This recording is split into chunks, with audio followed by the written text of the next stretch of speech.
Dear students, एक बार फिर से आप सबों का नीलांश मैथ क्लासेस नामक यूट्यूब चैनल पर स्वागत है। मैं निरंजन कुमार आज आप लोगों को गणित का काफ़ी महत्वपूर्ण टॉपिक अपवर्त्य और अपवर्तक के बारे में बतलाएंगे। यह भी बताएंगे कि दोनों के बीच क्या अंतर है, दोनों का उपयोग कहाँ कहाँ होता है। यह काफ़ी कंफ्यूज करने वाला टॉपिक है।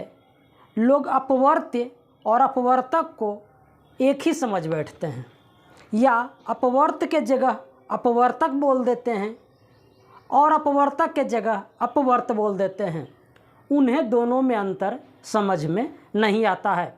आज के क्लास में आज हम इन्हीं दोनों शब्दावली के बीच का अंतर स्पष्ट करेंगे, तो वीडियो के अंत तक बने रहें और अपवर्त्य और अपवर्तक के बीच डिफरेंस को समझें। सबसे पहले हम अपवर्त्य पर आते हैं। अपवर्त का अंग्रेजी मल्टीपल होता है। मल्टीपल जिसे हम गुणज भी कहते हैं, गुणज भी बोलते हैं, ये गुणा से संबंधित है। अगर 6 और 8 का अगर अपवर्त लिखना हो तो हम 6 का गुणज लिखेंगे। 6, 12, 18, 24, 30 इस तरह से। और 8 का रहे तो 8 का पहाड़ा 8, 16, 24, 32, 8 5 40 इस तरह से। यही मल्टीपल हुआ।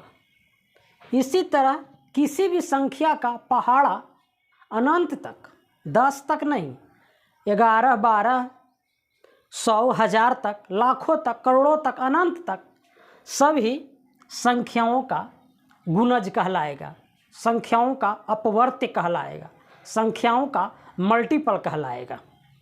इसकी संख्या अनंत होगी, अपवर्त की संख्या अनंत होगी।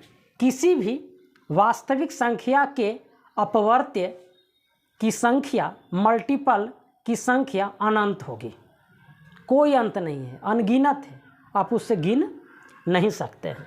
और इसी तरह ये अनंत का सूचक है, ये अनंत तक गमन करेगा, उसी को हम अपवर्त्य कहते हैं। इसका प्रयोग एलसीएम बनाने में किया जाता है, लघुत्तम समापवर्त्य बनाने में किया जाता है। और दूसरा फैक्टर पर आते हैं। अपवर्तक को समझते हैं।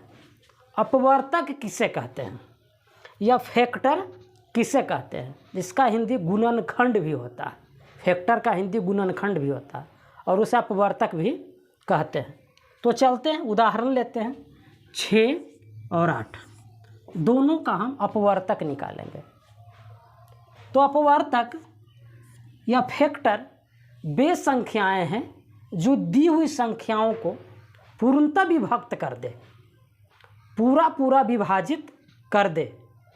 अगर उस संख्या से दिए गए संख्या में अगर भाग दिया जाए तो शेष 0 बचे, तो कौन संख्या होगा? 1 अगर भाजक हो तो कोई संख्या से पूरा पूरा भाग लग जाएगा। तो 1 गुने 6 6, 2 2 3 6, 3 दूना 6 और फिर 6। 1 और स्वयं तो किसी भी संख्या विभाजित करेगा ही करेगा। उसी तरह 8 का 1 2 4 और 8, यही अपवर्तक हुआ। यह अंत हो गया, यह अनंत नहीं हो सकता है। अपवर्तक की संख्या अनंत नहीं हो सकता है, लेकिन अपवर्त्य की संख्या अनंत हो सकता है। यही दोनों में अंतर है। अपवर्त्य का उपयोग एलसीएम बनाने में होता है, लस बनाने में होता है, लघुत्तम समावर्त्य बनाने में होता है। वहीं अपवर्तक फैक्टर गुणनखंड का उपयोग HCF हाईएस्ट कॉमन फैक्टर महत्तम समापवर्तक या GCD ग्रेटेस्ट कॉमन डिवाइजर या मस बनाने में अपवर्तक का प्रयोग होता है। अपवर्तक की संख्या सीमित है, लेकिन अब मल्टीपल किसी भी संख्या का मल्टीपल असीमित होता है। हमें आशा ही नहीं पूर्ण विश्वास है आप सबों को अपवर्त्य और अपवर्तक में अंतर समझ में आ गया होगा। कभी भी अपवर्त्य के जगह अपवर्तक बोलना नहीं है और अपवर्तक के जगह अपवर्त बोलना सही नहीं है, दोनों गलत है। दोनों का मतलब आप समझ चुके हैं उदाहरण के द्वारा। इस तरह आज का वीडियो, आज का क्लास अपवर्त्य और अपवर्तक पर यहीं समाप्त होगा। और अभी तक जो विद्यार्थी, जो विद्यानुरागी, जो शिक्षा प्रेमी, जो गणित प्रेमी अभी तक इस चैनल को सब्सक्राइब नहीं किए हैं, वे सब्सक्राइब कर लें। चैनल को लाइक करें, कमेंट करें और अधिकाधिक शेयर करें ताकि ज़रूरतमंद लोगों तक पहुंच सके।